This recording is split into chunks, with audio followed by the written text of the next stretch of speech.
Alright. Ayan, yan ang aking kababata na si Dwayne Patrick Tan. Siya ang assistant director dyan. Sir Patrick. Ayan, kamusta naman dyan? Well, good afternoon po, Sir Dolan and Robert, my good friend. Nice to meet you, Sir Dolan. Well, we're okay here. Thank you for having us. Hindi mo kayo mag-anak ni partner Robert? Hindi naman. Kasi para hindi pa kayo nagkakalayo, mukha kayo magkapatid. Medyo. Opo. Sige, simulan na natin na partner, no? Tanong ko lang. Itong tinayo yung A New Day Village. Paano ba ito nagsimula? How did this come about? Yung story behind how you... Kasi yung kinikwento mo sa akin, maganda yung story behind this eh. Kung may kwento mo lang sa ating mga kaservisyo. Right. So, siguro po, yung kwento po nito is about 3 friends, magkakaibigan po sila. Si Joel Chavez, Joe Ibanez, and June Tan. Nagkakilala po sila sa isang rehab. Yung naging successful po yung recovery nila, nag-decide po sila na magtayo tayo ng rehab kung saan talagang conducive to learning at talaga pang rehab talaga. Kasi karamihan ng rehab, di ba parang bahay na kinonvert, building na kinonvert. So, 15 years ago, binuo nilang TCI Village. Sorry, 7 years ago. So, ito ay located sa Amadeo, Cavite. Kung saan talagang almost 600 patients na po kami na in the past 7 years.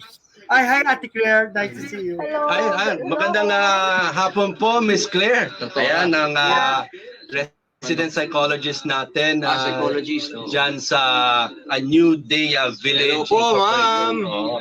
Ayan. I-continue lang natin yung magandang kwento, no? Yung story behind the putting up the rehab center. Yeah. So, ito po, pa 7 years na kami, nag-decide na naman yung 3 founders natin, gawa pa tayo isang rehab na talagang will cater to all walks of life. So, yun na po yung A New Day Village sa Mamplasan, Laguna. Ang goal niya talaga is to provide the same quality of the program of TCI Village, tapos ibigay naman to sa more people to cater to more types of residents and patients. Yan si Ate Claire. Si Ate Claire po ang bumuo ng programa namin. Thank you, Ate Claire. Miss Claire, kamusta ho yung, ano ba yung process na dinadaanan po ng mga residents na pumapasok dyan na will undergo rehab? Yan. The process now is when they inquire, syempre inaalam po, pina-properly assess po ng clinical team po under Ate Claire. Tapos, yun po, if they are fit for the program or nakita po natin na we can provide them the service that they need, tsaka po natin we go through the process of bringing them into the program. Opo. Oo. Sir, ito ay itong rehab po na ito ginawa para sa mga, ay mga nalulumpo sa droga, tama ba? Opo. Yeah, generally po. Opo. Yeah. Paano po ang nagiging halimbawa, kung meron po tayong kaibigan na ating ipinasok dyan, ilang buwan po ito bago siya matransform, mabalik sa dati? At ano po yung mga na-experience ninyo na ay pinagdaanan nila na nakita ninyo bago sila makapagbagong buhay talaga? Yeah. Ate Claire, you wanna join?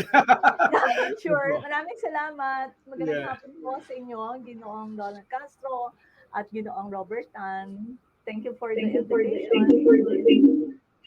Well, kadalasan ang naisip natin, ayaw nila magpa-rehab kasi masarap daw ang drugs. Yan ang sinasabi ng karamihang kabataan. Pero ang kadalasan ang nag-inquire yung kanilang mga magulang, mahal sa buhay.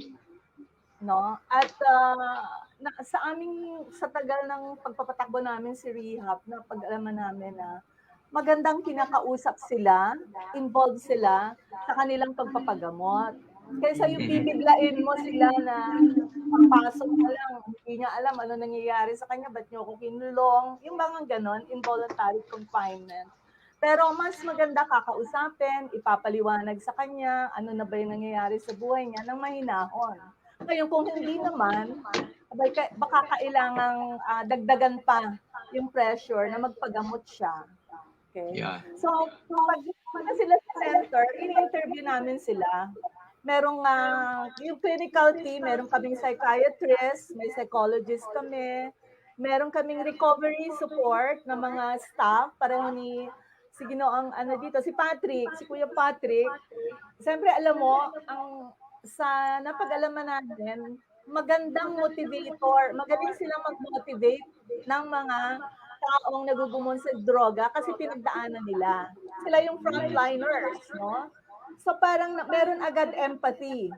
Yung empathy, yung pag-unawa sa kanilang kalagayan. Kadalasan, sa una, syempre, hesitant.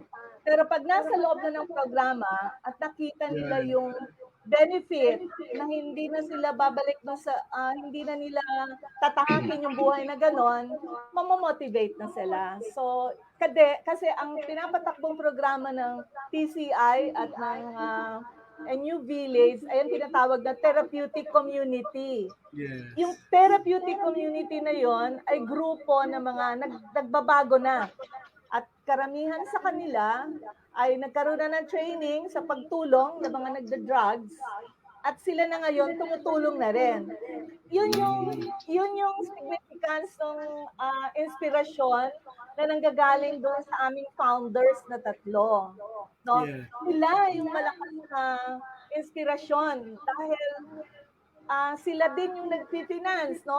May co-sharing kasi, so alam niyo kung minsan para yung base sa amin sa experience namin sa TCI at saka dito sa ANDVI ay pag nakikita nung nagbabago na ang mga taong nagmamalasakit sa kanya ay pinagdaanan din yon, no? Kasama ng clinical staff, malakas po yung power na sila ay gumaling o magbago, make change in their lives. So yun po. Ayan. Alright. Bago muna tayo tumuloy sa magandang kwentuhan na mag-commercial break muna tayo, partner. Sa programa pa rin na Serbisyo! Mga partners, kasama natin ang Assistant Director ng A New Day Village na si Patrick Tan at si Miss Claire, ang resident psychologist. Ayan, sa pagtuloy po ng kwento, maganda yung nasabi nyo, no, yung mismong pagpasok ng mga bagong i-rehab, yung mismong sumasalubong rin sa kanila, yung dumaan na rin at nagamot na rin. So parang medyo mas naano sila, parang community ba ang nakikita nila dito? Opo, at saka yung pag-unawa sa kanilang kalagayan. Yung tinatawag sa English na empathy, you understand me because you've gone through that. You went through that kind of life. And I can trust you with my life, with what I want to do with my life. Yung things ba? Kasi mahirap yung pareho ko, hindi naman ako nag-drugs. Parang sasabihin ko, ay, paganda siguro, tahakin mo yun. Parang hindi masyadong impactful yung dating sa kanya. Pero sa iba merong impact, pero yun yung working force sa therapeutic community approach. Na ang therapeutic change ay malakas na nanggagaling sa mga grupo ng mga nagbabago. Tulad ni Kuya Patrick, no? Pag sinabi niya dun sa negatibo, ayaw nang magbago, na Brad, nagawa ko nga nag-tiis din ako, dinaanan ko yung programang mahirap. 8 buwan hindi ko kasama yung pamilya ko, pero tiniis ko dahil gusto kong mabago yung buhay ko. So para sa kanya, inspiration yun, kasi siya nagawa niya, pagkakaya kong gawin. Mamumotivate talaga ako. Oh, ma'am, matanong ko lang kumpara po nung panahon ng Duterte administration, talaga may drug war tayo noon, di ba? At kumpara ngayon sa BBM administration, mas marami ba ang ika nga ay na rehab at versus po dun sa ngayon po, sitwasyon ngayon. At gaano po karami, meron ba kayong statistika na pwedeng i-share sa amin? Sa akin po, we just speak for our center kasi kami sa mga tumutulong sa pagbawas ng mga figures na yan. Pero kung tatanungin mo, ito ay isang illicit activity. Ibig sabihin, bawal ito. So, mahirap tayong makakuha ng eksaktong figure. No? Yung Right. talagang eksakto. Puro estimate lang po. Ngayon, ano yung kanilang basehan? Ilan ang mga admission sa mga center? Ngayon, sa bawat admission, bawat isa na identify base sa actuarial, merong 10 sa labas. Or, kung may isang pusher, merong 100 sa labas, more or less. Parang actuarial, tatansyahin mo lang. So, noong panahon ng Duterte administration, hindi rin natin matansya kung sila ba ay gumagamit o nagbebenta. Kadalasan pareho So, mahirap po magbigay ng figures. Nagbabase lang kami doon sa mga naipasok sa amin na certify ng mga doktor na sila ay nagda-drugs. Doon lang po kami umiikot. Kasi yun lang po yung alam namin. May control kami. Diyan sa facility nyo, diyan sa TCI and A New Day Village, ano yung capacity na kaya nyong mga pwedeng pumunta dyan at dumaan sa paggagamot dyan? Right, I think sa TCI Village, we can handle 80 to 100. Tapos sa New Day Village, we can handle up to 200. 200 residents. Maganda rin yung nabanggit mo kanina, no, Patrick, na when you put up the New Day Village, gusto nyo mas palawakin pa to all walks of life. Right.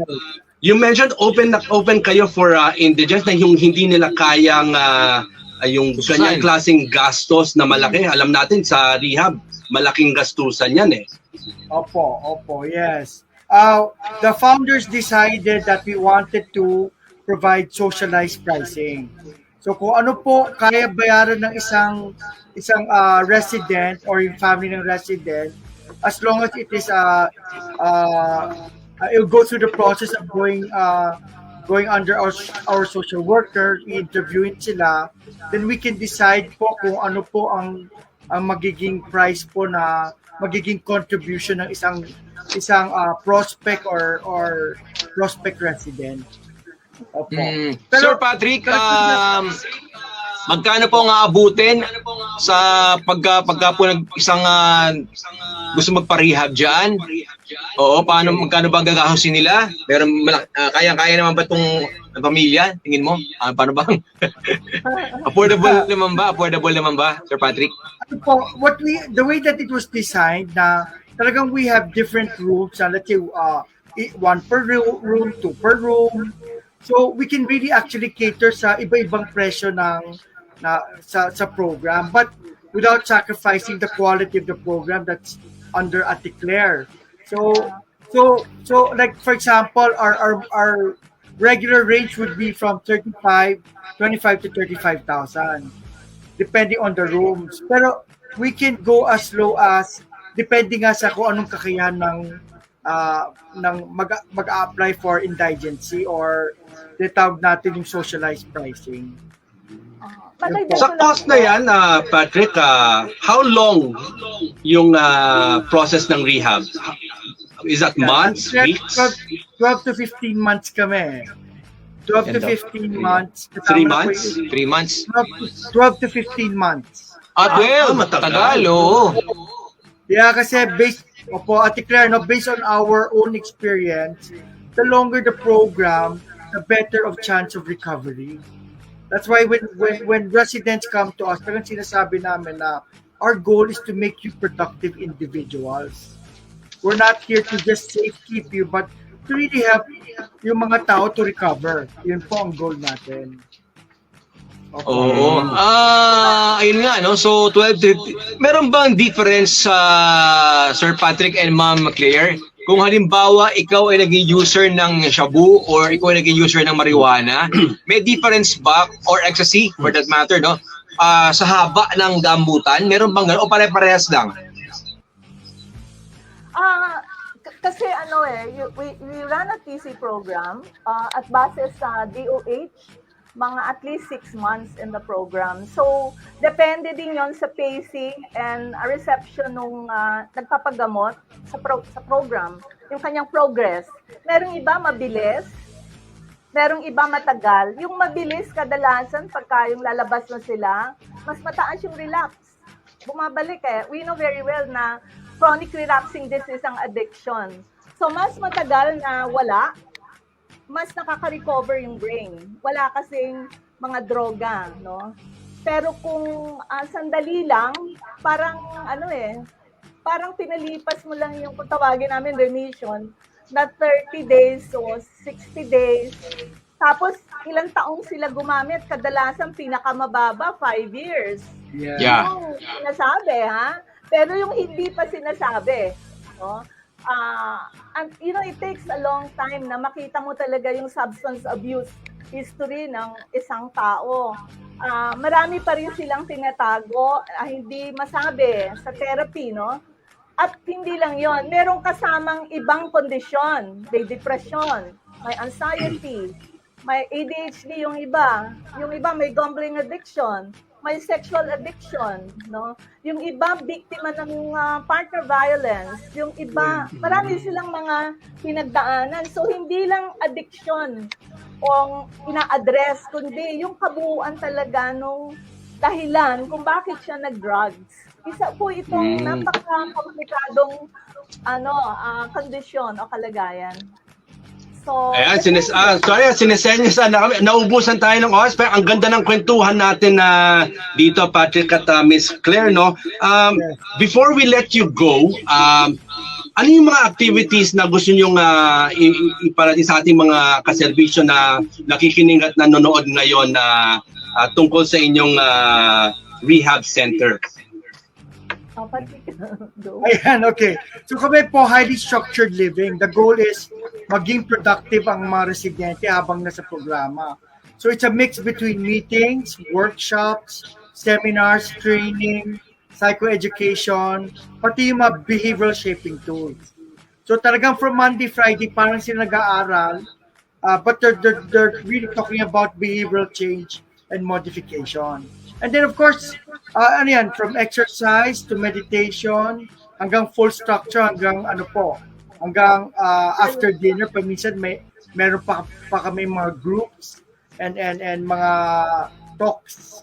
Ito Saturday, Sunday, of course, lighter structure. Ayan. Meron lang akong pahabol na tanong, sir, no? Oo.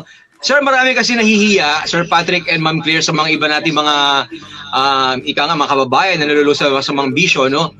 Ano po ang encouragement nyo na gusto sabihin sa kanila at sa kanilang pamilya para mag-come out sila at matulungan nyo sila dyan sa rehab ninyo? Yeah. Sige po, Claire?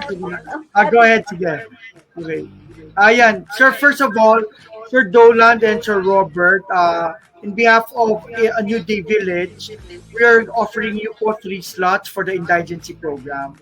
Kaya kung meron po kayong gustong tulungan to support your servisyo, pwede nyo po i-recommend sa amin. Siguro lang po. So mga kapatol, mga kaserbisyo, ayan meron bibigay sa atin si Ma'am Sir Patrick at si Ma'am Claire. Kung meron kayong mga kamag-anak na kailangan magpa-rehab, mag-DM ko kayo sa amin at ma-endorse namin kayo sa rehab center nila Sir Patrick at ni Ma'am Claire. So Sir Patrick, ano po ang encouragement ninyo sa mga nahihiya na mag-come out at magpatulong? Opo. I just want to share the message of hope po na talagang recovery is possible. Yan, yung kaibigan ko si Robert Tan, he was part of my recovery process. Kasi nung nalulun ako sa bisyo, for a while he took me inside his home hanggang sa napagamot din ako sa isang rehab. So talagang given the right support, the right opportunity, tapos ang family na hindi nag-give up, mabigyan lang sila ng pagkakataon na pumasok din sa isang program, recovery is possible. Ako po ay talagang one of the best things that happened in my life was to enter a program and to come out, strong, sober, and now successful. So, yun lang po. Maraming salamat, Patrick at Miss Claire. At tuloy-tuloy lang po yung paggawa nyo ng maganda sa paggagamot sa ating mga kaserbisyo, kapatrol na kinakailangan na mag-rehab. Yan, maraming salamat. Thank you very much po. God Happy bless. Friday. Feel Good Friday.